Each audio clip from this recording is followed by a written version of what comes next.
Alright guys, welcome to the video on phase changes. This is video 4 of our chapter 11, and in this video we're just going to focus on the transitions of matter between all of the different states.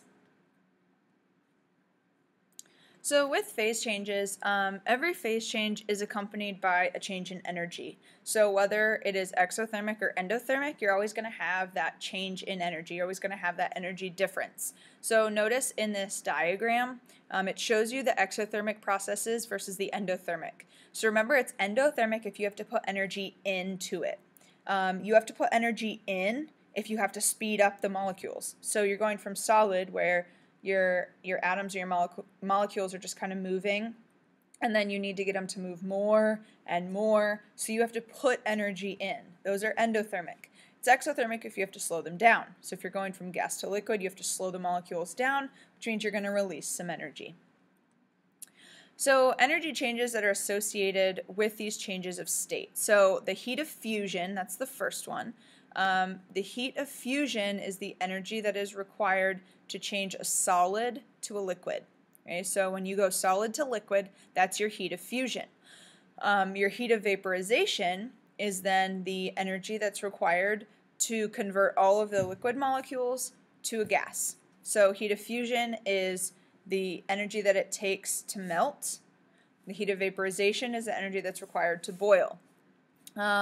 With heat of fusion, the heat of fusion is when you're putting all of the energy in to essentially free up the solid molecules and give them more energy to move. So all of that energy is being used to speed those solid molecules up to a liquid.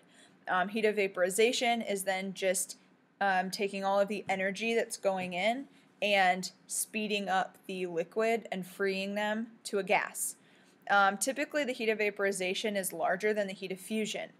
This is because to break free of all of the intermolecular forces, which is going to a gas, takes more energy than only breaking free of some of the intermolecular forces, which would be going from solid to liquid.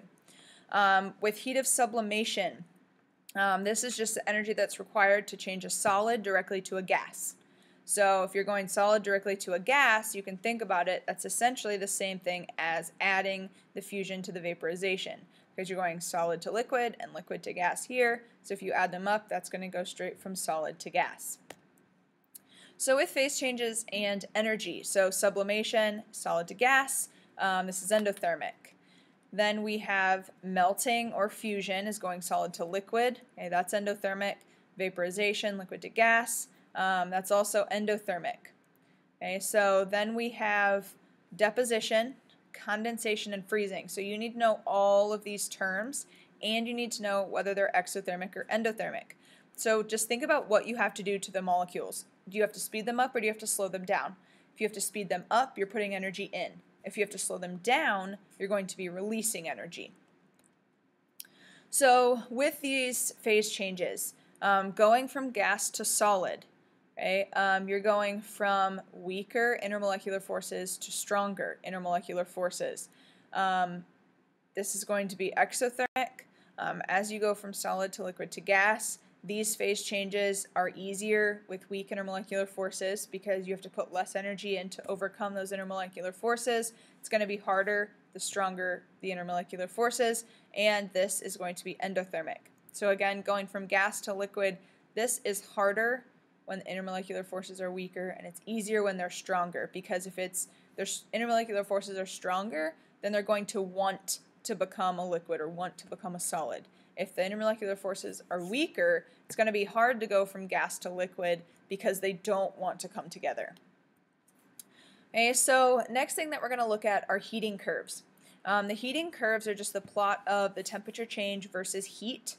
And when you're looking at a heating curve, during a phase change, temperature is going to remain constant.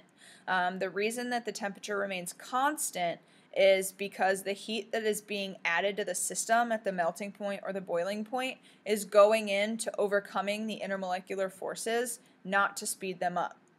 And that's why your temperature is going to stay constant, or it's going to plateau. Okay, so again, the added energy is overcoming these intermolecular forces rather than the temperature change. So here's your heating curve for water. So with a heating curve, you always start at a solid, okay, then you increase the temperature, then you melt it, and then you increase the temperature. This is speeding up the molecules, and then these plateaus are when all of the energy that's going in is overcoming the intermolecular forces. So notice these plateaus, okay, they level off, the temperature stays constant, and there are 5 different parts to this curve, right? You have temperature changes, you have plateaus for all the states of matter. So when you're calculating amount of heat, so this is going to bring some thermochemistry back in. When you calculate the amount of heat that is absorbed or released, if you have a slope for a line, so they're increasing or decreasing lines, you're going to use Q equals MC delta T because you have that temperature change.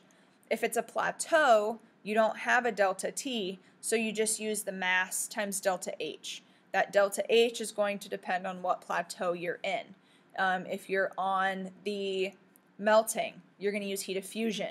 If you are between liquid and gas, you're going to use the vaporization.